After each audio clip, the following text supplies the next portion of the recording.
gràcies per haver vingut i perdoneu els 4 minuts aquests de retard més que portem, perquè sempre fem els 5 minutets per començar una miqueta més tard, deixar que arribi tothom, i avui ens hem passat amb 4 minutets.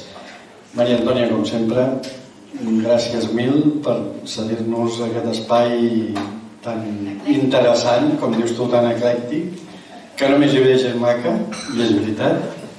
I res, com a Consell de la República us donem les gràcies per ser aquí i sobretot moltes gràcies no només a vosaltres sinó també als dos companys que són aquí avui amb nosaltres. Podríem fer una presentació molt llarga dels currículums, però ells dos m'han dit que no, breu.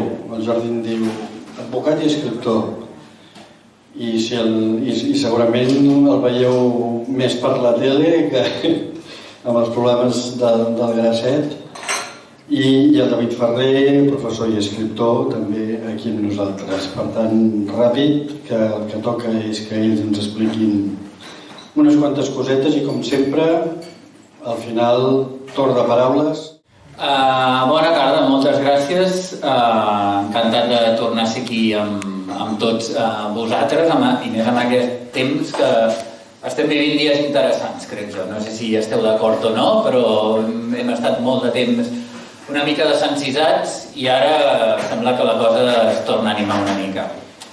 A veure, a mi m'agrada començar una cosa parlant d'aquest desencís, d'acord? Per què aquest desencís? Hi ha uns motius i els motius són comprensibles, són humans i fins i tot diria que inevitables i necessaris, d'acord? Però començaré amb una asseveració, que és que si nosaltres ara mateix no som un país independent, Catalunya ho és per culpa de l'estat espanyol, d'acord? Culpable absolut, número 1, responsable amb un 80% és l'estat espanyol. Amb la seva repressió, un referèndum, una declaració d'independència, i van posar gent a la presó, repressió que arriba fins als nostres dies. Només volia posar en valor això d'entrada. Què passa? Evidentment, a partir d'aquesta repressió, culpa de l'estat espanyol, insisteixo, els nostres partits polítics van tenir una reacció molt desconcertant. En aquest sentit, el govern. Es va produir aquesta divisió entre presó i exili, que semblaven que uns eren millors que els altres, com si fos un absurd partit de futbol, d'acord? Que va tenir la seva culminació el 30 de gener del 2018, si recordeu que el president Puigdemont no va poder ser investit president llavors. Aleshores els partits es comencen a barallar. Algú una mica cínic diria que és que els partits, la seva obligació és barallar-se entre ells perquè no han nascut per una altra cosa, d'acord? El que no és tan habitual és que aquestes baralles dels partits ens ho encomanin a la ciutadania i ens comencem a barallar entre nosaltres de manera totalment absurda. Nosaltres, la nostra feina és una altra, ens guanyem les garrofes d'una altra manera, d'acord? Ells poden dir que no. L'enemic és exterior, l'enemic és Espanya, d'acord? L'adversari, si voleu endolcir la paraula. Però crec que és important que per poder recuperar-nos entenguem aquesta obvietat per mi, d'acord? Aleshores, van haver-hi uns indults, va haver-hi aquella mesa de diàleg que semblava que d'alguna manera anestesiava una mica la tensió entre Catalunya i Espanya, però la tensió entre Catalunya i Espanya, com veiem en el nostre dia a dia, segueix i seguirà existint, perquè hem creuat un punt de no retorn, que es diu 1 d'octubre. D'acord? Aleshores, ara, per això us deia que estem en una etapa una mica més interessant, tenim un altre paradigma, crec jo, és la meva opinió, i la podem rebatre, que és una negociació a un espai europeu, de fet, Suïssa, que no és comunitat europea, però és l'Europa física, d'acord, on s'estan negociant coses. Evidentment, com tota la negociació, diguem-ne que és de primer curs de negociació, que una negociació d'aquesta mena és discreta. Discreta en el sentit no de discreteta, sinó de confidencial. Per tant, no estem veient els fruits de moment, però sí que podem dir que la llei d'amnistia ja va estar redactada una mica amb aquesta mediació internacional damunt de la taula. No dic que hagi de desaparèixer Espanya, no dic res d'això. Dic que la seva reputació i la seva integritat moral com a estat modern està en una crisi molt acusada, i en aquest sentit jo tinc la teoria que Europa està darrere de, segurament, el Pedro Sánchez per dir-li, arregla-ho, que a Europa no és que no li interessa una Catalunya independent, és que no li interessa una Espanya enturquitzada, de Turquia. La paraula m'ha sortit rara, però espero que s'entengui. I què tenim també? Tenim, insisteixo, la taula negociació internacional, Espanya a punt de petar, però malauradament nosaltres, la gent del poble, estem desanimats. Jo soc del parer que en realitat estem millor ara que no pas el 2017. El que passa és que el nostre estat... Llavors, ens menjàvem el món quan potser a la rereguarda no hi havia tant coixí de seguretat, i ara que sí que el tenim estem desanimats. Estem desanimats nosaltres, que vam tenir la capacitat... Vostè no està desanimat. Estem amb tortícolis però ben animats. Llavors, ara tenim tot a favor. Tot a favor. El que passa és que nosaltres vam aconseguir, ara ja recupero el fil, que els polítics s'apuntessin al moviment d'alliberament popular que estava havent-hi als carrers, i ara el moviment d'alliberament popular que està havent-hi als carrers diu que no podem continuar perquè els polítics. I veieu la lògica, perquè jo no. Senzillament tornem-hi. I no ens oblidem que si estem negociant amb l'estat espanyol, a part que hi ha Europa al darrere, però si estem negociant amb ells és perquè saben que la via unilateral, això estic manllevant la frase al Coldo, que havia de ser avui aquí, no hi ha pogut estar, doncs mira, el faig de substitut, ja que la via unilateral nostra és possible, si podem muntar un altre 1 d'octubre i muntar un sidral que a Espanya ja no se'n sortiria tan bé com llavors, doncs la via pactada, que és aquesta negociació, i veurem quins fruits en tindrem, no? Si canvia el govern a Madrid, aquesta negociació ha de seguir, hi hagi qui hi hagi, encara que hi hagi el PP, doncs a negociar, perquè no estem fent una mesa de diàleg, sinó que estem una mica pactant el nostre futur, mantenint aquesta palanca de pressió. Si aquesta negociació no sortís bé, no tingués els resultats que nosaltres desitgem, hi ha una mediació internacional, i la mediació internacional veurà per què això han barrancat. Per tant, diran, no, aquests senyors, els catalans, tenen raó, són els altres que són sàtrapes. D'acord? Per tant, això ens legitima ja a nivell, diria, oficial. Allò que se'n diu una causa justa, passaríem a ser una causa justa. Entenc, m'avanço que ho direu, que Europa té problemes molt més greus que això nostre. És cert, però bueno, després reprendré el fil, quedeu-vos amb aquesta frase. Llavors, hem de tornar a passar olímpicament, permeteu-me que ho digui així, dels partits polítics. D'acord? Ens hem d'unir nosaltres, hem de tornar a recuperar aquest subjecte que és el nosaltres. Nosaltres els independentistes, per no dir nosaltres els catalans, nosaltres els independentistes, perquè l'enemic no afluixa, d'acord? L'enemic no afluixa i per tant hem de saber si no és que els d'Esquerra o és que els de Junts, és que la CUP no fa res. Escolta, asserenem-nos una mica, calmem-nos una mica i sobretot entre els ciutadans que no ens hi va el sou no ens barallem per foteses dels partits polítics, permeteu-me el vocabulari, d'acord?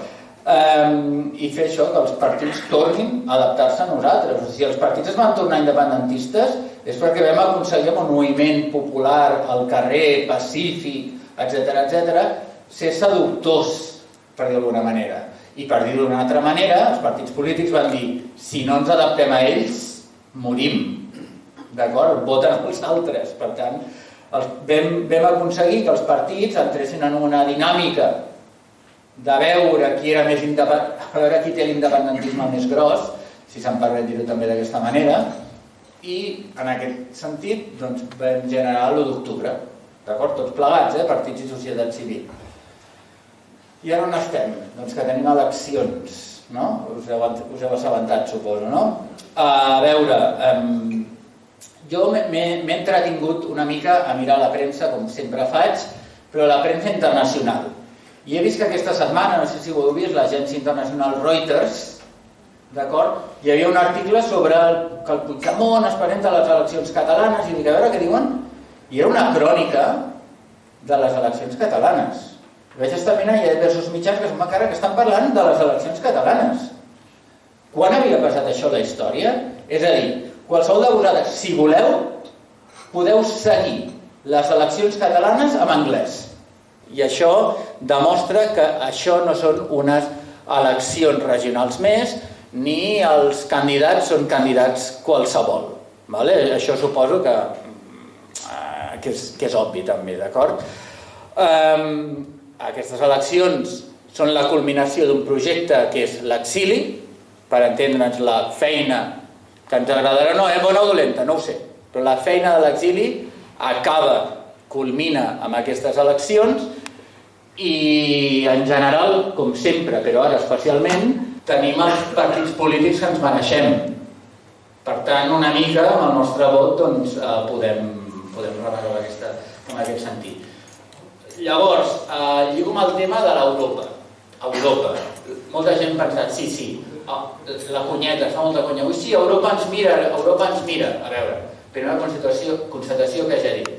Europa i el món té problemes molt sonats. L'advocat general del Tribunal de Justícia de la Unió Europea, l'altre dia, com bé sabeu, ens va donar la raó. Va donar la raó que el Puigdemont i el Comín haurien d'haver estat eurodiputats des del primer dia del 2 de juliol de 2019 que els hi van batre l'entrada. Diguem-ne que el Tribunal de Justícia no Europea està, per via de donar-li la raó al Puigdemont i al Comín, per via d'això, està fent quadrar a l'estat espanyol, a la presidència del Parlament Europeu i al Tribunal General de la Unió Europea. Els està fent quadrar a tots. Va haver un intent de fer una Constitució Europea fa uns anys, vosaltres ho recordareu, i va fracassar. Aleshores va haver-hi el Tractat de Funcionament de la Unió Europea i un Tribunal de Justícia de la Unió Europea. Aleshores aquest Tribunal de Justícia el que està fent és, per la porta del darrere, per l'entrada de servei, està fent una Constitució Europea. Una mica l'anglesa, via jurisprudencial, una mica creant tot de jurisprudència que ja senti les bases de moltes coses. I en el nostre cas els va de perles.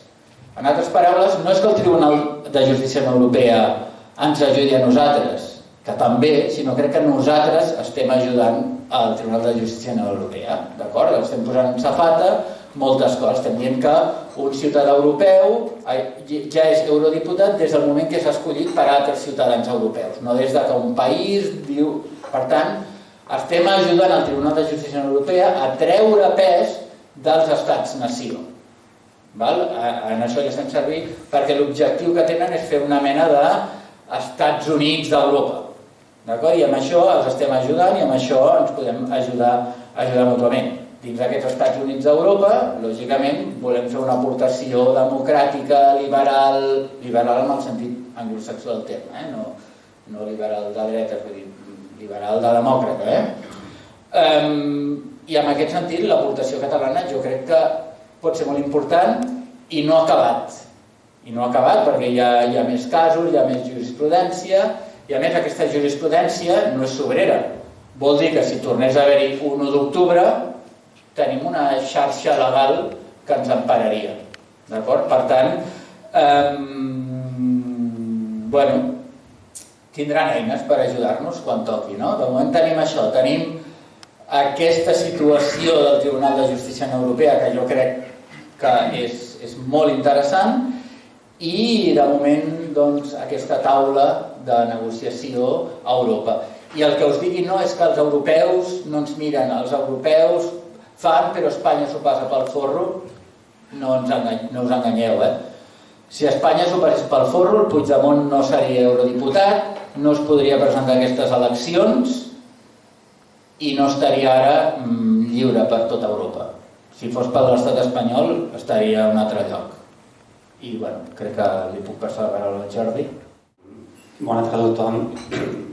Vam idear aquesta xerrada amb en Koldo titulada Catalanitzar Europa, amb aquesta intenció que ja us ha dit el David, d'explicar una mica tot allò que està passant a Catalunya, la repercussió que té per tot el sistema jurídico-polític europeu, que no és menor.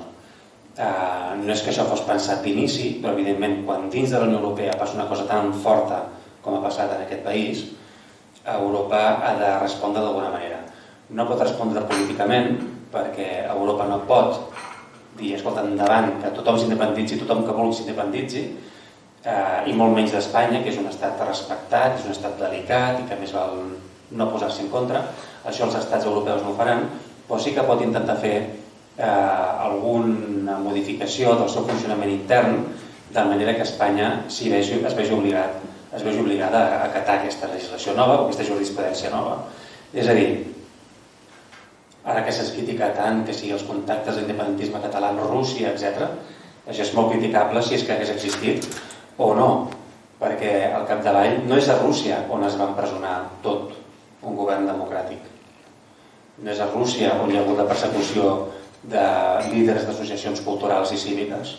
Això a Rússia concretament no ha passat, això ha passat al mig d'Europa. I evidentment Europa ho havia de resoldre. Espanya també ho ha de resoldre, el que passa que a Espanya se li permet que ho faci d'una manera no massa vergonyant. No ho arreglarem per la via que els nostres amics d'estats ens estirin les orelles, ho farem de la manera que els tribunals europeus i altres institucions ens diguin, ens suggereixin, perquè ara ho explicaré, ens suggereixin canviar això i això i això altre, de manera que això no torni a passar mai més. Des del punt de vista jurídic, jurídic o polític de fet, un fet fonamental per entendre tot el que ha passat els últims anys. No vull anar tan enrere com el 2017, que tots sabem el que va passar i tots opinem si es va fer massa, si es va fer massa poc, de si no s'havia de suspendre, si s'havia de suspendre. Fins i tot si ho penso, no vol dir que la meva tesi, si s'apliqués, encara no sé què passaria. No tinc la certesa que fos una garantia d'èxit. Però dit això, el 2019 és quan hi ha un primer signe clar de mediació. Em sembla que es pot dir que era de mediació, crec que explícitament amb aquesta paraula no aparegués. I és la resolució del Consell d'Europa del juny del 2019, on ja hi ha una sèrie de punts, un guió, que en diuen recomanacions. Recomanacions dirigides a Turquia i a Espanya. I a tots els estats europeus, però molt directament a Turquia i a Espanya. Sota l'epígraf poden els polítics fer declaracions i fer iniciatives parlamentàries als seus parlaments sense límit. L'epígraf era aquest. I un segon epígraf parlava de política europea sobre els presos polítics. Llavors deia recomanacions per Turquia, bla, bla, bla, bla, bla, recomanacions per Espanya, bla, bla, bla, bla, bla, i algunes de les recomanacions eren per tots els estats europeus. És a dir, no deien Espanya tens presos polítics, no feien això, però sí que s'entenia, si l'epígraf era aquest, noi, alguna cosa t'ha passat, tens presos polítics. I aleshores, en aquestes recomanacions hi havia diversos punts, el primer dels quals ja coneixeu, que és s'havia d'indultar o amnistiar aquests presos, directament li recomanaven això a Espanya, amablement. El senyor Pedro Sánchez ho va impulsar l'endemà, va dir, escolta, jo no vull ni tan sols rebre la comunicació, abans de rebre la comunicació ja s'hi va posar. La segona recomanació era modificar el Codi Penal de manera que es reformessin o eliminessin els delictes de sedició i de rebel·lió, i que com a mínim s'acomodés el Codi Penal a aquella modificació de l'any 2005 per la qual convocar un referèndum no autoritzat no era delicte. Si el Codi Penal espanyol del 2005 ja deia que convocar un referèndum no autoritzat no és delicte, no podia ser que el delicte de sedició i de rebel·lió poguessin aplicar-se en aquests casos. De manera que van recomanar modificar-los o treure'ls. Espanya a la llarga va decidir treure'ls. La tercera recomanació era entendre la malversació com a un delicte que només es pot aplicar si tens una partida pressupostària molt determinada que es pugui assenyalar i que, per tant, no pugui ser una cosa genèrica. Amb això Espanya se n'ha sortit, l'ha modificat en part i l'ha modificat i l'ha interpretat el Tribunal Suprem de manera que encara és massa aplicable a qualsevol cas nostre. És a dir, el Tribunal de Comptes actualment encara està perseguint a diversa gent basant-se en que això va haver-hi una certa malversació i amb això encara tenim aquest forat. I l'última recomanació, sembla que n'estic deixant alguna, però l'última, que és la interessant, la més interessant, deia establir un procés de diàleg sobre una situació conflictiva, no recordo la terminologia en què deia, establir un procés de diàleg sota dues premisses. Una, el respecte a la Constitució espanyola i dues, el respecte als drets humans. El respecte a la Constitució espanyola em temo que és una cosa obligada per part del Consell d'Europa si realment volia que Espanya escoltés. És a dir, escolta, els partits independentistes catalans, per molt que es pugui interpretar o aplicar el dret a l'autodeterminació, és que la Constitució espanyola us la podeu saltar. Això no pot dir. I ens la vam saltar. Ens la vam saltar perquè no teníem un altre remei, però en qualsevol cas va dir, en el futur, si heu de dialogar, aquesta llei es respecta i vostè, estat espanyol, respectarà els drets humans. Aquesta escletxa dels drets humans és molt més ampla del que sembla. Molt més ampla del que sembla perquè resulta que va per damunt de la Constitució. I que, en segons quina interpretació del dret internacional, pot incloure el dret d'autodeterminació o, com a mínim, el dret al respecte a les minories. Per tant, és una escletxa jurídicament gran.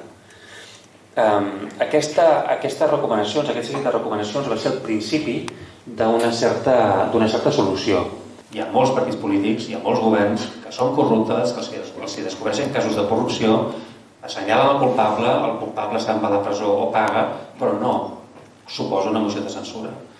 Alguna cosa va passar aquí, també impulsada, em sembla, per Europa, per dir, escolteu, necessitem canvis d'interlocutors.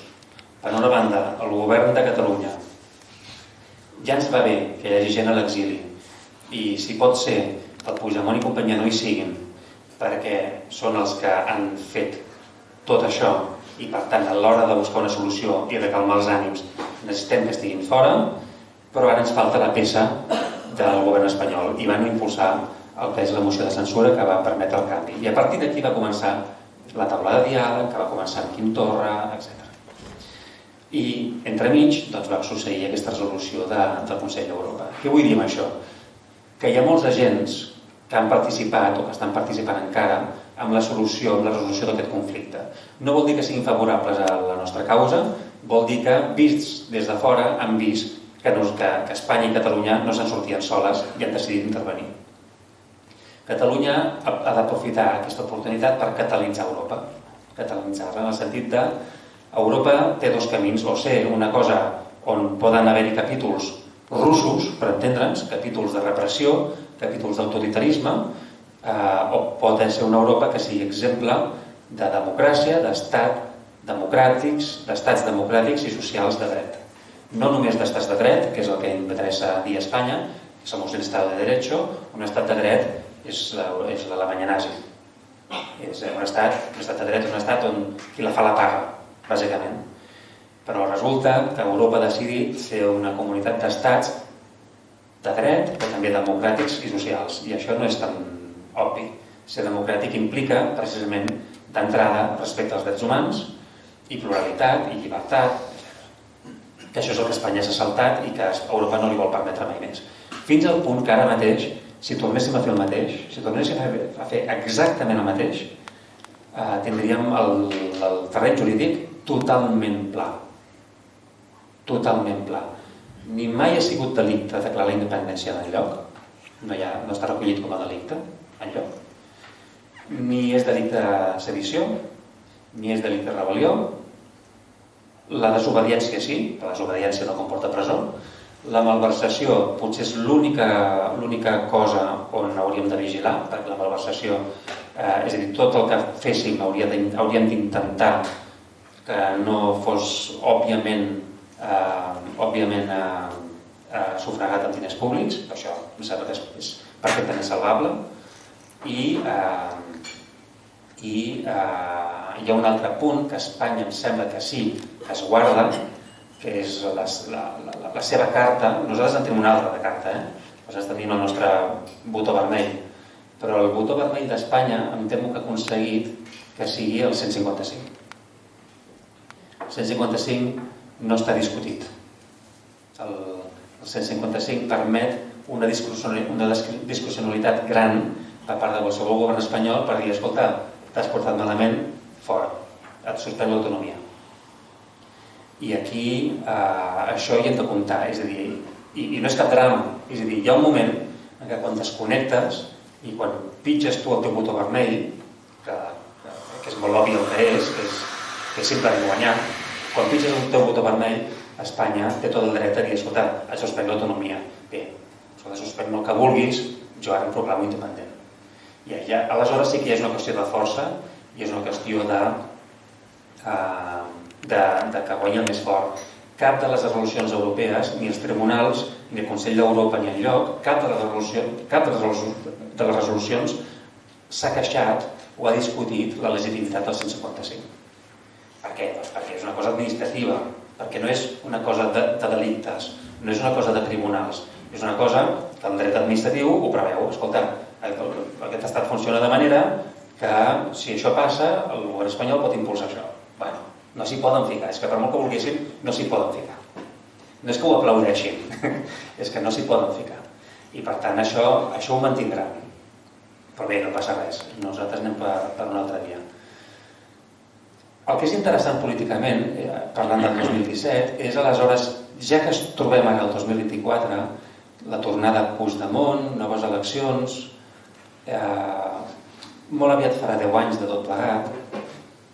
Em sembla que l'interessant és, recollint l'article del Mascolell de l'altre dia, que li vaig respondre, però em sembla que la pregunta és interessant.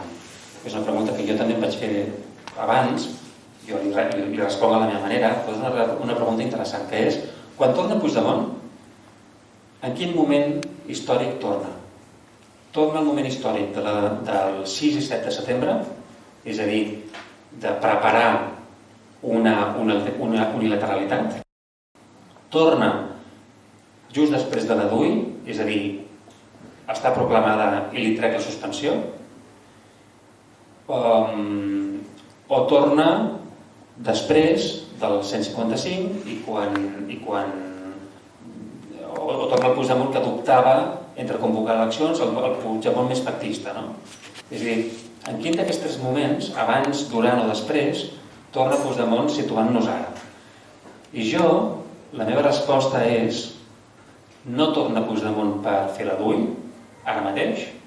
La DUI hi és vigent, ningú l'ha treta, és legítima, fins i tot diria que és legal, però la guardem allà com una cosa que, en cas de ser necessari, la traiem. Ara mateix, en aquest moment, el que està tornant és un Puigdemont que en aquell moment va suspendre la declaració d'independència justament per una trucada d'Europa, per una trucada del Donald Tusk, que a molts ens va fer molta ràbia, que se li fes tant de cas, etc. Això deixem-ho estar. Però el cas és que torna el Puigdemont que en aquell moment estava dient sí que vull dialogar, sí que vull, abans de fer una DUI, sí que vull veure si Espanya és capaç de tenir una idea interessant, si podem tenir un diàleg que eviti un conflicte civil o una independència massa fràgil o una independència massa discutida o un país massa dividit. Vull donar aquesta oportunitat i per això ho va suspendre. No l'estic justificant, jo no hi estic a favor, però ho va suspendre explicant-s'ho d'aquesta manera. Per tant, ara torna Puigdemont com si estigués a Espanya dient, d'acord, parlem. gràcies a una carambola electoral i diverses altres coses, perquè també s'ha creat un marc legal que ho afavoreix i un marc atmosfèric que ho afavoreix, s'ha aconseguit que hi hagi una taula de negociació a Ginebra on es pugui parlar de tot. Evidentment que això no vol dir que aquesta taula de negociació hagi d'acabar amb un referèndum d'autodeterminació, però podria ser. El cas és que ens trobem en aquell moment, que en aquells moments cada dia semblava que passessin 10 anys, cada dia passaven tantes coses que semblava que passessin 10 anys, doncs estem en aquell moment amb la diferència que és com si les dues parts haguessin dit d'acord, seguim i parlem. Per tant, és posposat, és a ralentí, és a posteriori. Estem seguint per parlar-ne. D'aquesta taula de negociació poden sortir diverses coses, poden sortir moltes idees, poden sortir reformes estatutàries, pot sortir acords de plurinacionalitat, reconeixements nacionals d'Euskadi i Catalunya, pot sortir un nou finançament, poden sortir moltes coses. Però si fos un mediador, si fos un mediador, diria, escolta, l'opció del referèndum d'autodeterminació ha d'existir. Ha d'existir sempre que es compleixin diverses condicions. És a dir, no podem aplicar, hem de fer una cosa que sigui aplicable a altres territoris d'Europa, però no qualsevol territori d'Europa. No pot ser que ara es desperti Extremadura i ho faci. S'ha de complir una sèrie de condicions. No sé quines, però estic convençudíssim que una d'elles és haver mantingut aquesta reclamació durant el temps. Per això deia que és tan important que aviat farà 10 anys. Si aviat farà 10 anys d'això, d'aquí ve, i acabaré de seguida, d'aquí ve la importància d'aquestes eleccions. És a dir, deixant de banda Junts, Esquerra Republicana, CUP, qui voteu, qui vulgueu votar, és molt diferent la imatge negociadora que dones a Europa si has mantingut aquesta reclamació de referèndum durant 10 anys seguits i el govern de Catalunya és independentista durant 10 anys seguits, més que no pas si el titular a la premsa europea o a la premsa anglesa o el que sigui és Catalunya ho deixa estar. Això sento, però és que no, us he de dir, hem d'aprendre a guanyar, hem d'assumir els errors que es van cometre, assumir els encerts que es van cometre, que es van aconseguir, i adonar-nos que l'observador internacional, les persones que ens estan mirant, les persones que llegiran el nostre procés, deixant de banda el tema anímic que deia el David, intentaran veure si això és persistent en el temps i si és una demanda que, escolta, a la que t'aprimeixin una mica ho abandones. Doncs no, em sembla que serà important que aquesta vegada ho mantinguem per raons polítiques i per raons jurídiques, per raons de legitimitat de discurs, però també per raons de legitimitat d'ordenament europeu. L'ordenament europeu necessita saber i escriure en quins casos això passa i per què el de Catalunya seria un d'aquests casos. De moment ho deixo així. Vaig a complementar una cosa donant només de tot el que he dit que subscric al 100%, només hi ha una cosa que l'apuntaria i en positiu, que és que no crec que Espanya tingui el botó del 155 actualment. És a dir, sabem que el 2017 va aplicar, i ho va dir, és que està publicat, el Rajoy va dir que aplicarem el 155 hasta que, no sé què va dir, indefinidamente, hasta que vuelva la democracia o algo així, una fórmula així. Ja d'entrada, ja el 2017 ja s'ha dit, no. Aplica el 155, immediatament convoca eleccions a Catalunya. D'acord? I no va durar res el 155 per això. O sigui, ja llavors, amb tot el drama i els maldecaps que va ocasionar el 155, creieu que Europa els hi permetrà apretar el botó aquell? Jo crec que en tot cas heu vist aquestes pel·lícules de la Guerra Freda, que hi ha dos botons, saps? Que hi ha com dos claus que els dos l'han de... Doncs crec que una la té Europa i l'altra sí, la té l'estat espanyol. Afegim una cosa més. Ara, en teoria, no crec que hagi d'entrar, de quedar anul·lada per l'amnistia, però hi ha una demanda al Tribunal Europeu de Drets Humans, actualment, que és que la va posar el Josep Costa, que és sobre la inviolabilitat del Parlament de Catalunya, que vol dir que ni Tribunal Suprem, o si està en litigi, que ni Tribunal Suprem ni Tribunal Constitucional poden entrar a un Parlament democràtic que és el representant del poble on resideix la sobirania del poble. Doncs això ja està en tràmit. Ara Espanya havia de fer les al·legacions i crec que ja les ha fet i crec que això serà imminent. Us imagineu que el Tribunal Europeu de Drets Humans digui que sí, que el Parlament de Catalunya és inviolable? Continuarem dient que Espanya pot fer el que li doni la gana amb l'autonomia de Catalunya? Jo crec que no. Jo crec que no, i en aquest sentit, torno a dir, estem molt millor que no estàvem el 2017 i falla molta gent aquí, vull dir, amb noms i cognoms, però el poble, la ciutadania, fallem amb el sentit perfectament explicable, justificable i comprensible, però crec que si volem que el moviment aquest tiri endavant, d'alliberament nacional, doncs hauríem de posar-nos les piles un altre cop i ser aquells pesats que no callen els sopars de feina, de família, etc per crear nous adeptes. I comencem per aquestes eleccions. Per mi en té, perquè jo tinc aquí l'article 155 i no parla enlloc de fer plegar un govern o dissoldre un Parlament. Això que vam fer, i és més, perquè hi ha un segon apartat que diu que el govern espanyol pot donar instruccions a les autoritats de les comunitats autònomes que no es portin bé. Però si les dissols, esclar, dissols el subjecte, no? O sigui, aquí es van passar de rosca, perquè què van aplicar? No aquest 155 aprovat de la Constitució de l'any 78, sinó unes esmenes de l'Aliança Popular, del PP d'abans d'aquella època, que deia que entraven en aquesta conclusió, però aquesta esmena va decaure. Per tant, és absolutament il·legal. L'altre dia el president Puigdemont ho va dir, que a part d'il·legítim, és il·legal. Aleshores, jo no entenc com no ens agafem amb això i permetem que Espanya faci aquestes consideracions i aquestes interpretacions, perquè això és d'estat bananer, és autoritari. Això a Europa és inconcebible i no entenc com a Europa no veuen que aquesta aplicació és absolutament fraudulenta i nosaltres no en traguem partit. Es va recórrer al Tribunal Constitucional, el Tribunal Constitucional va donar la raó al govern espanyol i es va acabar aquí. Ningú ha portat a altres instàncies aquest fet. No s'ha portat a altres instàncies perquè s'ha interpretat que era una batalla bastant perduda. És a dir, la batalla dels drets humans, la batalla dels drets polítics, parlamentaris, etc., tenia molt més garantia d'èxit, més que no pas discutir una prerrogativa que el govern espanyol s'havia atorgat erròniament, però Europa no és que hi estigui a favor, és que diu, escolta, és un sistema constitucional espanyol, ja s'ho faran ells perquè és constitucional, li poses molt més fàcil a Europa si estàs parlant de dret penal o si estàs parlant de drets fonamentals. Però això del dret constitucional no s'hi volen ficar, això és el que volia dir.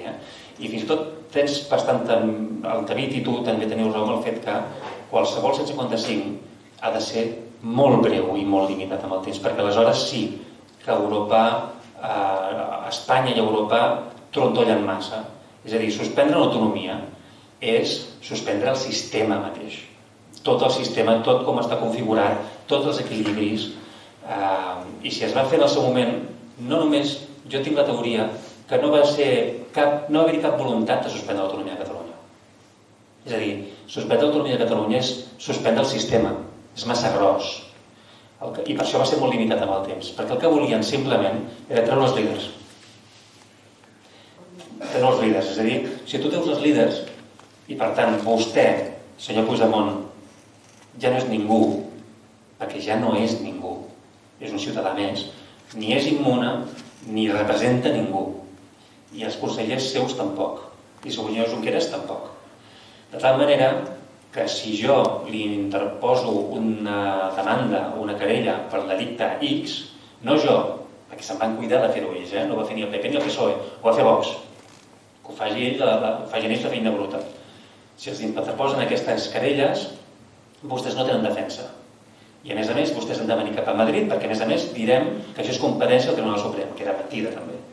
És a dir, ho van fer només, exclusivament, per intentar empresonar els líders. No era la seva voluntat deixar-nos sense autonomia, perquè és massa bèstia, perquè és Això sí que és anticonstitucional. Però vaja, ho he fet limitat amb el temps i per tant qualsevol cosa que poguéssim fer en aquest futur doncs seria això, seria uns mesets de res i dirigit només a escapçar el moviment. Ja n'hem après, ja sabem què és, no és ni legal ni legítim, però el que vull dir és que Europa amb això no s'hi pot ficar. Que el tracte que va ser diferent del que diu el 155, i aquesta diferència és fonamental perquè ens tracta com unes colònies de debò.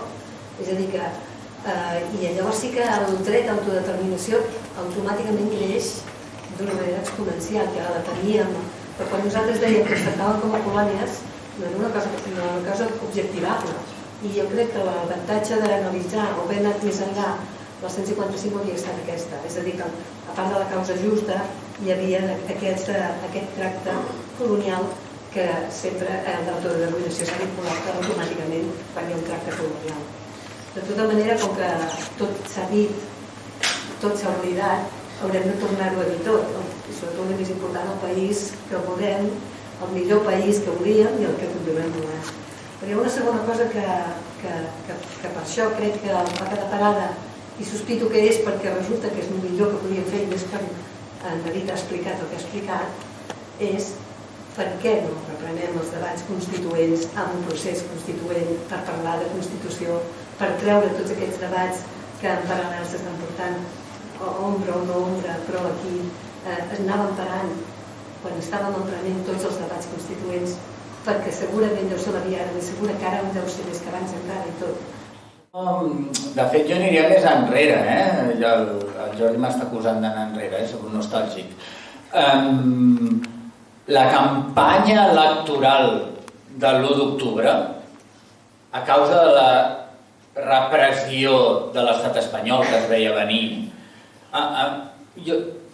jo trobava a falta, entenia que no es fes d'una altra manera, però si recordeu, l'únic que deien els nostres polítics era votarem, no aconseguiran, votarem, hi haurà referèndum, no sé què. I jo trobava a faltar, però per fer què? És a dir, quina Catalunya volem, o sigui, tot això no es va poder fer. O sigui, no hem construït, no hem pogut seduir aquests indecisos respecte de la independència de Catalunya. Per tant, la pregunta que fas és molt pertinent i jo diria que per mi ja podem començar. I si la pregunta és per què s'ha aturat, torno a dir el que he dit abans, és que ho hem de fer nosaltres. No ho esperem dels partits polítics. Ara per ara que tenen altres prioritats o altres maldecaps o altres, diguem-ho així, interessos. Per tant, jo crec que s'han de fer debats constituents i s'han de fer aportacions a com volem que sigui el nou país, fem-ho. Perquè, insisteixo, el que hem estat explicant i el tema de la conversa que ens porta avui, perquè ara està buscant també més notícies i això. Espanya és un estat fatxenda, d'acord? No fatxa, fatxenda. Fatxa, això ja us ho deixo vosaltres escollir-ho. Però fatxenda, fanfarrón, que diuen en castellà, li agrada aparentar més del que no és, d'acord? Aleshores a Espanya se li acaba el marge de maniobra amb el tema català i ho saben. Ai, que no intentin, o sigui, si intenten alguna cosa, a veure, si fos tan tot poderós i tan allò com se'ls hi pot ara col·locar el Puigdemont en unes eleccions de candidat amb opcions a guanyar i a ser investit i a tornar aquí amb llibertat? Això és la derrota d'Espanya, ho veieu, no? O sigui, el Pedro Sánchez, la mateixa persona que s'està reunint ell o persona interposada a Suïssa amb el Carles Puigdemont, és el que prometia al minut d'or de les seves eleccions que va guanyar portar un sabat al cap del Carles Puigdemont. Espanya se li està acabant el marge. Dèiem el cas del Josep Costa, la inviolabilitat del Parlament, però ara també està al caure que Estrasburg estudiarà els 9 presos polítics que van fer una demanda si Espanya es va sobrepassar amb ells, si li va vulnerar els seus drets fonamentals. Us imagineu que això que en doni la raó? Una altra cosa que també ha passat desapercebuda, el Comitè de Drets Humans de la ONU, de les Nacions Unides, va donar la raó amb una sentència que està per escrit el president Puigdemont, conforme a aquella investidura fallida del 30 de gener del 2018, conforme se li van vulnerar els seus drets polítics. I misteriosament ningú ha acceptat, ui sí, té raó el senyor Puigdemont, ens vam equivocar, no ho han dit en públic, però ara aquí el senyor Puigdemont, d'aquí 4 dies el tindrem aquí, potser guanyen unes eleccions i potser president de la Generalitat, si el poble així ho vol. Partit Socialista, tot el que estem parlant d'això, aquest seu bloc, la fotografia i tot això, i d'aquests avanços i d'això, se'n va a Norris o com que es mantenim i podem... I llavors el que tocarà és debatre entre els catalans, i aquí és on la batalla que s'haurà de prestar és batallar-la des del criteri independentista, però el marc que es crearà europeu serà els catalans es conformen, després de la repressió, es conformen amb aquest marc. El poden millorar, perquè el Partit Socialista representa que vol millorar el finançament, les competències, etc. Una cosa purament de gestió, purament administrativista, no? I posem una retira, en efecte. La causa catalana quedarà perjudicadíssima. Perjudicadíssima en el sentit que, bé, estarem debatent competències, que és el que ja havíem fet l'any 2012. És a dir, aquesta serà la situació. Una altra cosa és, això és el que passarà si guanyen els socialistes, si governen els socialistes. Una altra cosa és que en aquesta taula de negociació serà interessant la pluja d'idees que hi hagi alternatives al referèndum. És a dir, tots els independentistes ens haurien de preguntar a nosaltres mateixos si no és la independència, on ens plantem? Si no és la independència, si tu estàs negociant i has de cedir alguna cosa, perquè no hi ha un altre remei en aquell moment, què cedeixes? Bé, la meva resposta personal és la possibilitat de ser independent, vull això, vull tenir la possibilitat, vull veure la porta de sortida, estic les condicions per poder fer-ho i després un reconeixement nacional, és a dir, jo vull un DNI català, jo vull si realment estem parlant d'un estat plurinacional, jo vull això amb tots els ets i uts, i vull que em diguin el que soc i que em deixin de dir el que no soc. Això ho veig molt més utòpic més que no pas la independència. És l'autodeterminació.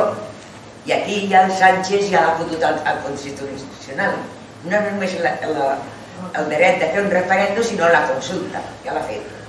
Es podria fer una vegada, plantejar allà a Ginebra, negociar amb el mediador i demanar això, perquè ja l'han corregut, no ha de temps. Però si alguna cosa es pot començar a dir és que comença a ser insuficient el diàleg amb el govern espanyol. És a dir, és una taula ara mateix composta per, bàsicament, Waterloo i el govern espanyol amb Esquerra Republicana dient-hi alguna cosa pel mig, però bàsicament és entre Waterloo i el govern espanyol. Què passa? Que el govern espanyol arriba fins on arriba. És el govern del PSOE. De vegades, més vegades del que sembla, la part de Waterloo desitjaria que a l'altra banda hi hagués, a banda del PSOE, també hi hagués el Partit Popular. Perquè el Partit Popular vol dir l'Estat, i vol dir els jutges, i vol dir el rei, i vol dir les persones que realment et poden arribar a determinats acords. El Partit Socialista pot ser que alguns acords pugui arribar i alguns altres no tant. Si tu has de fer un referèndum d'autodeterminació pactat i el fas només amb el PSOE, això és una possibilitat. Però tens Espanya molt de cul. En canvi, si ho fas amb més o menys un cert consens espanyol, aleshores és més viable, és més consensuat, és més pacífic. Però vaja, això és un desideratum. Jo ho dic només perquè pot ser que el PSOE sol, només amb el seu desig o amb la seva necessitat, no se'n surti.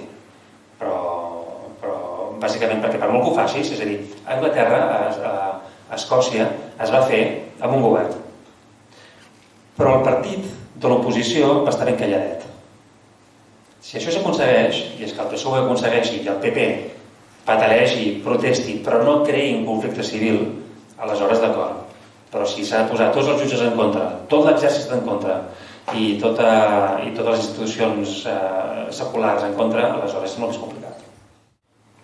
Quan portes molts segles reprimit, maltractat, etc., aixeques el cap, pactes un estatut, vas de bones, et tomben l'estatut, te'l retallen, i després dius, faig un referèndum pacífic, tot ho fas pacíficament i democràticament, i et foten tòsties a la gent, i després t'empresonen els líders, jo penso que el dolor és massa gran com perquè no surti un sí aclaparador. És a dir, fins i tot persones que no són massa independentistes radicals, és en plan, escolta, és que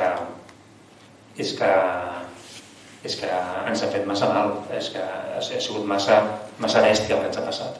Les eines, els instruments que té l'estat espanyol per reprimir-te de forma falsària ja són molt petits. És a dir, ara mateix, en aquest moment, avui mateix, fas un referèndum unilateral i no et passa res. Res. El que pot passar és que no te'l reconeguin, que això és el pitjor, o que la gent no hi vagi, perquè estiguin massa desmotivats. Però legalment ja no et pot passar res. I això vol dir que, escolteu, voleu negociar amb nosaltres o no? És el que diu tan sovint el Coldo, La via pactada és possible perquè la unilateral també ho és i cada cop ho és més. La població a Catalunya ha augmentat uns 2 milions de persones. Moltes d'aquestes persones no han viscut, ni saben, ni senten totes aquestes coses. És a dir, això no ens anirà en compte. Com convencem a la gent aquests perquè guanyin el referèndum? Vull dir, senyal que hi ha referèndum, no? Per dir-ho d'alguna manera. Jo estic amb el Jordi al 200% que el guanyem de carrer, el referèndum. Entre altres coses, perquè es planteja bé, sense pinyes, podem desplegar el nostre programa, a qualsevol d'aquests indecisos de punt mig, els hi podem dir, mira, ho sento, l'alternativa a la independència és la dependència. Vols ser espanyol? Doncs si demano que, sisplau, anem-hi a votar amb tromba. Ara que no es presenta al Parlament Europeu, perdrem pistonada? Hi haurà aquesta visió de Catalunya al Parlament Europeu o què passarà? Es perd pistonada a les eleccions europees, perquè és molt diferent tenir amic Jagger que no tenir amic Jagger. Això és evident. Però el focus, la causa, la qüestió, si hi ha una victòria independentista, ja no parlo de partits, a les eleccions catalanes, la notícia europea baixa cap aquí i deixem una mica estar de banda ja el debat sobre si soc eurodiputat, si tinc immunitat, si em poden fer una extradició o no. Això ho abandonem per sempre i ens centrem aquí i anem a veure si és mascle o femella o un congrés. Ell ha dit que si no surt escollit, doncs que plega de la política. No? Això sembla com una mica un xantatge perquè la gent el voti. Què és això? Havia dit en altres eleccions anteriors que si era ambigu amb les seves capacitats. Ara, escolti, vostè tornarà? Sí. Si no guanya, seguirà a l'oposició? No. Si es retira de la política? Sí, em retiro de la política. Es presenta també la Unió Europea el Parlament Europeu com a opció B? No. O sigui, està sent, crec que rotundament clar sobre el que farà. Insisteixo, no estic defensant el seu programa electoral. Tots els partits polítics fan xantatge emocional. És a dir, si votamos Món, per la independència, això és xantatge emocional. Si guanya Esquerra Republicana, són uns tebis, això també és xantatge emocional. Tothom juga això. Totes les opcions juguen això. Jugar amb els sentiments és una cosa normal. És a dir, no hi ha cap proposta política que no sigui emocional. Totes són emocionals. N'hi ha de més racionals que altres, però emocionals ho són totes. De la mateixa manera que la del president Puigdemont o la de l'independentisme és molt de sentiment patriòtic català, per entendre'ns, n'hi ha d'altres que poden ser, per exemple, l'avorriment és una emoció, l'odi és una emoció, la indiferència és una emoció, és a dir, emocional ho és tot. El que passa en el cas de Puigdemont, l'emoció és la intentar posar una mica de moral de victòria. Jo sempre he pensat, jo no m'hagués imaginat mai que si el Mitterrand perdés unes eleccions es quedés de cap de l'oposició al Parlament o un president dels Estats Units. És un tema institucional i el president d'una institució, i el dia que deixo de ser el president no puc esdevenir com altres senadors o coses d'aquestes. Que deixi la cadira al Parlament Europeu per ocupar o o retira, suposant que no retira, que vol dir que és president de la Generalitat, d'acord?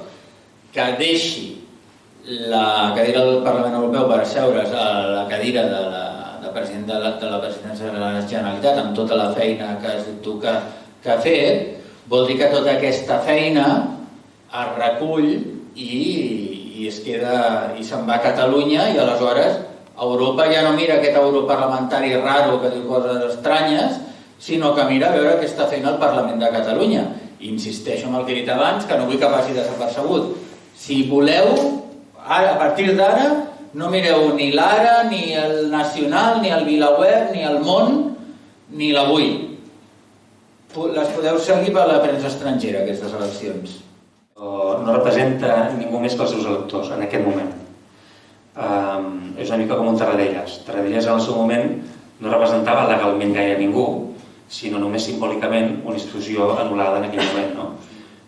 Però tu no pots anar a qualsevol persona de Catalunya i dir-li el teu president Puigdemont, no, perquè no ho és, ja no ho és, ho va ser, i perquè en qualsevol cas, si parles de president legítim, serà discutible. En canvi, si torna aquí i es posa al capdavant de la Sanitat i guanya, aleshores sí que pots dir qualsevol persona que no pensi com ell també és el teu president. I això és un canvi de rasant important també a nivell internacional i a nivell espanyol. Escolta, compte, perquè ja no estem parlant d'una persona que està defensant la seva causa a Waterloo, sinó que estem parlant d'una persona que per bé o per mal representa una comunitat. I això és un canvi importantíssim perquè quan representes una comunitat és quan pots pitjar el botó o no. Abans no pots pitjar cap botó. Reconec que jo, a veure, he escrit un llibre que es diu Des de l'exili, he amistat amb el Puigdemont, amb el Comín, però amb la Marta Rovira, amb la Meritxell Serret, amb el Valtònic, és a dir, amb el Lluís Puig, amb tota la tropa, que vagi això per endavant. Per tant, a mi em produiria una satisfacció immensa com a país, però també de reparació d'una injustícia, que el president Puigdemont, el president que il·legalment, considero jo, es va escapçar amb el 155, pugui ser retornat al seu lloc. I el meu somni no acaba aquí. El meu somni acaba que sigui el president que aconsegueixi recosir tot l'independentisme. D'acord? Amb les cares i els noms que vulguin, però que ho torni a recosir tot, que engendri la il·lusió aquesta que ens manca, d'acord? I, bueno, tinc aquesta esperança, però dins d'això jo insisteixo que hem de recuperar la primera persona del plural aquesta, el nosaltres els independentistes. No és que sigui molt important, és que si volem arribar a algun lloc només pot ser d'aquesta manera. Independentment de gustos o no gustos, o crítiques o no crítiques, de si t'agrada aquest grup polític o no t'agrada, o de la gent que hi ha allà dins, hi ha un fet que passa, crec que per sobre de tot, fins i tot de la contesa entre partits polítics ara en aquestes eleccions, i és que si aquesta estratègia no surt, si no recuperem el que hem perdut durant aquests 6 anys, ens trobarem que, dit d'una altra manera, si guanyen els socialistes, això és una debacle. Tornar a començar. És una debacle perquè és arrasar el país, apartar la catalanitat, deixar la llengua a l'intempèrie, etc. I només fer gestió i la gestió que diran des de Madrid, perquè el que faran els socialistes ja no és PSC, ara és PSOE absolut. És igual, però és el país que tenim i si no fem pinya és que el que hi podem perdre és moltíssim. Jo estic una mica espantat perquè o ens en sortim, però si no fa 10 anys que batallem i ens podem tornar a tenir una altra dècada de batalla. Les generacions que pugen ja estan en una altra, comencen a estar en una altra onda i esclar, tens una edat i aleshores també veus que no veus regeneració social. Els socialistes ja han governat a Catalunya i el que passa és que estan condicionats per l'Esquerra Republicana i això ho feia una mica més digerible. Això ja ha passat i no s'ha destrossat res. El que sí que és veritat és que quan estàs en un moviment ja independentista, aleshores sí que ho trenca tot, que trenca el relat, això sí que és veritat. Però el que vull dir és que es tracta d'evitar que guanyin, evidentment, però és que no crec que governin. No crec que governin perquè no veig a Esquerra Republicana amb disposició, amb la mateixa disposició que hauria tingut fa uns anys per fer el tripartit, no veig que hi guanyen, francament, no veig que hi guanya ningú. I després perquè el Partit Socialista, per l'altra banda, si fos investit per PP, Vox, Comuns, etc., se li trenca el seu discurs de la convivència. És a dir, quina mena de convivència és aquesta que te'n vas amb els fatxes a governar. Per tant, em temo que el Salvador Illa o estic molt equivocat i li van molt bé les enquestes, que em sembla que cada cop menys, o això de governar, guanyar no ho sé, però això de governar se li posa bastant difícil, em sembla. Aquesta situació que estem de desil·lusió, de desengany, de frustració, de ràbia fins i tot, jo des que en Puigdemont va decidir presentar-se he vist un canvi. La gent està menys desil·lusionada, la gent està molt espantada, això sí, però he vist una polarització absoluta de cara a poder votar el Puigdemont. Gent que estava dubtosa, que buscava altres alternatives, que n'havia parlat, gent que havia parlat de la llista cívica o el que vulguis, i ha vingut això i pam!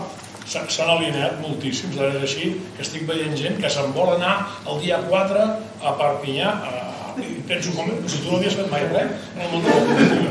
No havies estat mai, i fa la il·lusió de recuperar, i això sí que coincideixo amb el que deies abans i volia dir-ho. En Puigdemont, potser si no guanya es retirarà, però perquè no haurà aconseguit el que és el seu objectiu, que és restituir una Generalitat, restituir una presidència que va ser il·legalment destrossada pel 155, i ell l'única intenció que té, ho ha dit clarament, és restituir això. Si no aconsegueix això, perquè el poble català no vol aquesta restitució, democràticament diu jo aquí ja no hi faig res.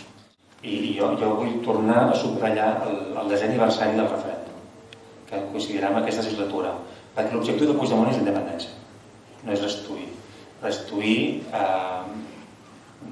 poca cosa més puc dir ara mateix, però restituir de cara a que aquesta taula de negociació pugui arribar a una banda i si no arriba a una banda satisfactòria pugui activar un altre tipus de botons. És possible que arreu d'Europa això acabi sent allò que s'apoyi més com a una solució real, perquè si no podem estar en un conflicte, que l'estarem fins que no es passi a una altra pantalla. Com ho veieu, això? Una opció d'estat lliure social amb la clau de la porta de sortida. Estat lliure associat i continueu a Espanya durant 10 anys, perquè Espanya intentarà portar-se molt bé amb vosaltres, donar-vos moltes coses, etc. I si en 10 anys no us agrada el que teniu, no us han seduït prou, no us han... doncs feu un referèndum d'autodeterminació que ja ho vigilaré jo que ho facin bé. Però si ho penses una mica, el 10 de setembre del 1714 era això. I el 10 de setembre del 1714 no era la independència, era una sobirania compartida, a la qual unes constitucions que es respectaven, tu podies ser català i res més, i tu podies acollir-te unes lleis catalanes i cap més, que vas a compartir sobiranies amb Espanya. És a dir, jo, si em diuen, on et plantaries? Jo podria plantar aquí. I fins i tot plantant-me aquí, continuaria lluitant per la independència, no? Però si et poses a la pell de qualsevol mediador, em sembla que seria una solució bastant raonable. Per què ara no estem tan efervescents? Estem efervescents perquè hi ha el fenomen Puigdemont, perquè hi ha unes eleccions que són diferents, etc. Però estem efervescents per dir, escolta, som-hi, anem-hi de seguida, l'atmosfera encara no és aquesta. Ja arribarà, perquè Espanya no falla mai. Però de vegades fa falta trobar a l'altra banda algú que realment et falli sempre. Ara mateix Espanya està jugant d'una forma bastant astuta a no ser tant el dolent de la pel·lícula per la via de Pedro Sánchez i no, escolti, és que jo dialogo amb els catalans. Jo intento entendre'm, jo els amnistio. I a més, mireu la quantitat de vots que em fan perdre tot això. I es fa de víctima també, no? Mentre això no canviï, la nostra comunitat, la comunitat independentista, estarà latent, però no estarà... no haurem premut el botó de l'activació. Prenem el botó de l'activació quan veiem, no, escolta, ara és el moment, ara sí que accelerem al màxim i trobem de saltar i fer-ho bé aquesta vegada. Però no crec que sigui el moment que estàs a muntar la negociació, no crec que sigui el moment adequat per prémer l'accelerador, sinó el moment adequat per desgastar l'altra banda i anar-lo deixant sense arguments, sense recursos i sense instruments legals, que és el que teníem. Diu que la independència no arribarà de cop per un moviment revolucionari d'esclat i... Crec que, com ho fem tots els catalans, arribarà progressivament. Diem, mira, si ja hi som. Saps? Vull dir, no ens n'assabentarem gairebé i treballant-nos-ho, com ho fem sempre, però jo crec que... És que crec que estem avançant. Crec que estem avançant. És que crec que ja estem en el camí. O sigui, els llibres d'història d'aquí 100 anys diran tot això va començar quan, etc. I ja estem en la trajectòria, d'acord? El que passa és que cal no espifiar-la ara i, evidentment, no donar-li la possibilitat ara a algú tan mediocre com en Salvador Illa que sigui el president. Catalunya es podrà finançar, podrà agafar finançament, podrà demanar diners a Europa. Això ha sortit d'Europa o ha sortit de... Ha sigut gràcies a que teníem catalans a Europa i ara, perquè fins ara Catalunya no podia demanar diners als bancs europeus i ara fa 2 dies van dir que sí. Que mentre això dura hi hagi la possibilitat que Catalunya deixi d'endeutar-se i que per tant pugui demanar directament que pugui tenir un deute propi, però això està per veure. Està per veure, no està acordat encara. Bé, doncs, falten 5 minuts pels 3/4, que és l'hora que acabem normalment, però si no hi ha més preguntes ho deixaríem aquí, no sense abans donar les gràcies als 2 companys que ens han il·lustrat molt bé aquesta tarda i que jo em sembla que ens han animat molt. Sí? No sé com ho veieu, però em sembla que sí.